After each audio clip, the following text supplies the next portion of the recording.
Can I get the latest injury news, please? Well, Christian Pulisic is still out, and for Mason Mount is too soon. He has a little minor injury from the Aston Villa game, and unfortunately he made a big step, huge progress, but it's not enough to be ready 12:30 tomorrow. Everybody else was in training, and we'll see tomorrow who starts. Because obviously Mendy missed last weekend, and then obviously midweek, but he's fit and available. Yeah. It's available and will start tomorrow. You went through on the bounce against Manchester City. It seems Chelsea know how to beat City and Thomas knows how to beat Pep. What's the secret? Not so long ago, there were like a lot of voices who told me that I don't know how to beat Pep. So anyway, it's not between me and him. We don't play a match of tennis or a match of chess tomorrow. We play with our teams, and the teams and clubs compete against each other on a very high level. If I look at it, honestly, I see at the last 3 games, I see 3 50-50 matches. And I'm not only talking about the situation before the match, if it was a 50-50, but during the matches I felt like it was 50-50 matches, and could have been any outcome. Once you have 50-50 matches, little details decide, small situations can give you the advantage, and you need a bit of luck. So it felt like totally 50-50 all the matches, like even in the review, and I expect nothing else than a 50-50 match tomorrow.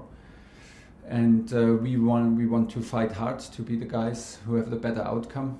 And we did it. We did it now several times with this team, with this club. But like I said, we know what the input was. We know how much we suffered also in these matches, and this is what we expect tomorrow.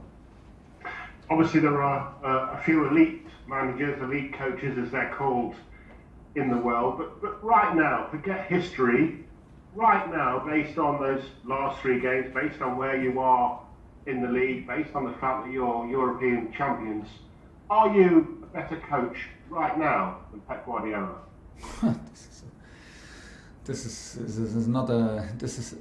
question does not even exist for me, and because it does not exist for me, I cannot answer it. These are questions for you guys, and you can maybe endlessly debate. I have the highest respect for Pep, because I'm a huge admirer of his impact that he had from his first day of professional coaching. The impact he had at Barcelona, later in Bayern Munich, and now at Manchester City. This is something I hugely admire, and this will never change. He has the biggest respect. Look at the trophies, look at the influence.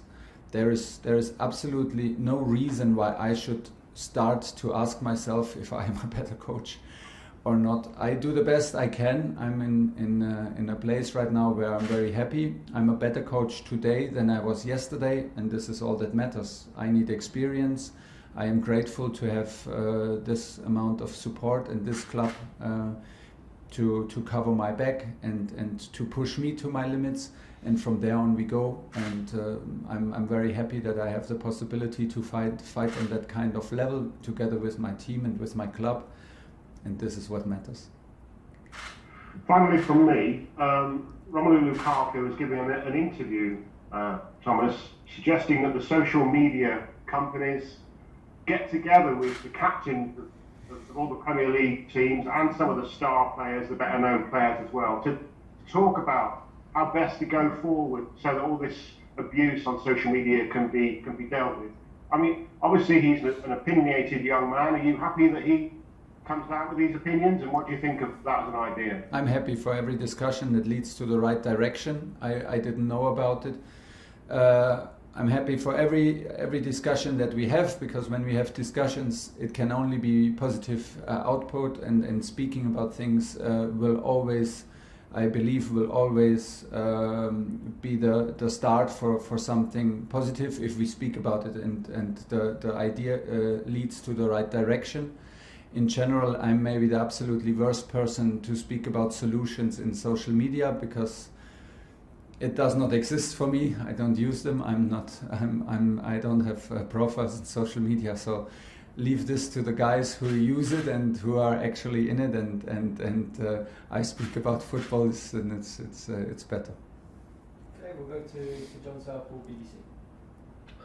Hi Thomas, just one on Mason Mount. How big a blow is that he's not involved in it? Does it change the way you approach the game? Yes and no. It's always he's very disappointed, and I didn't feel it during the match because it happened in the second half, and obviously he played through the injury and he finished the game. He was even confident enough to take a penalty, an important penalty in the shootout, and so it was a bit of a surprise. And so the steps for recovery he's doing right now, they are huge.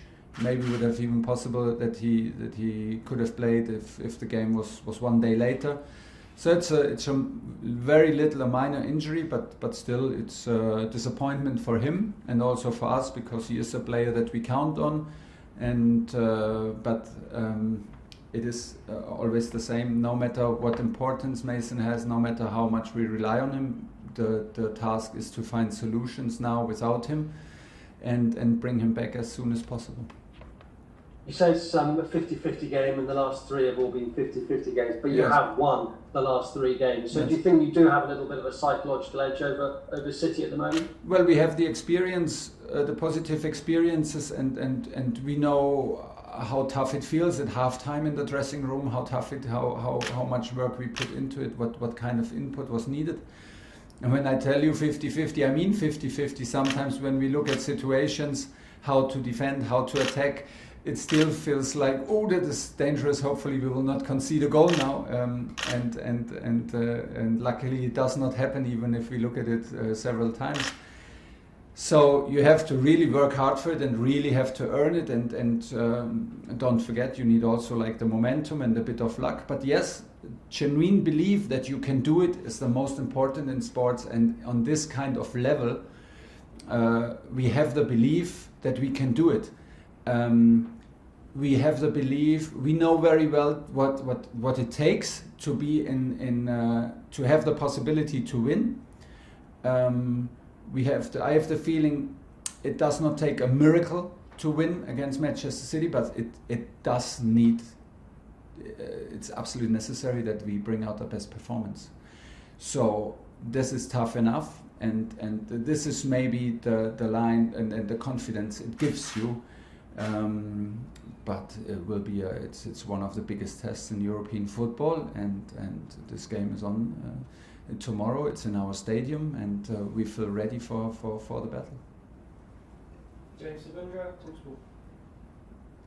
Thomas, it is still very early in the season, but do you see this as an opportunity to hand out a significant blow to a title rival if you are to get a victory tomorrow? Yeah, but before we talk about the result, we need to focus on the input and on what we need to deliver, and then we need to accept that on this kind of level, in these kind of matches, you need the momentum, you need a bit of luck, you need close decisions on your side, offside, no offside, post and in, post or out. So these kind of things decide, and tomorrow after the game we can judge if it's what result it is, if it's deserved or not, and then we can keep on going. But let's be honest, like if we win tomorrow, we will not be crowned as champions, and if City wins tomorrow, they will not be the champions, and we will not be like in depression.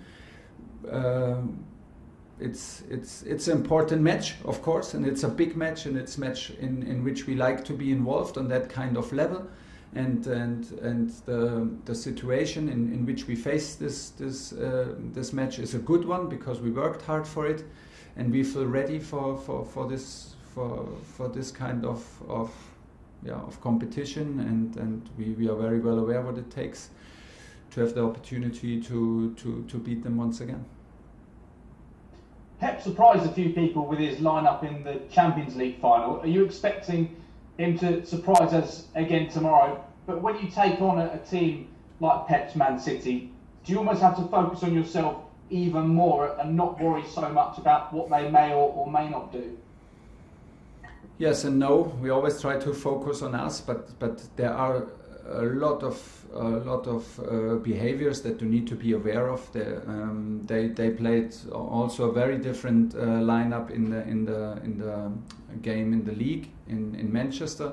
Caused a lot of problems for us. They played with two strikers up front, so you never know. Here they have a lot in the pocket. They are a top team. They have a top manager.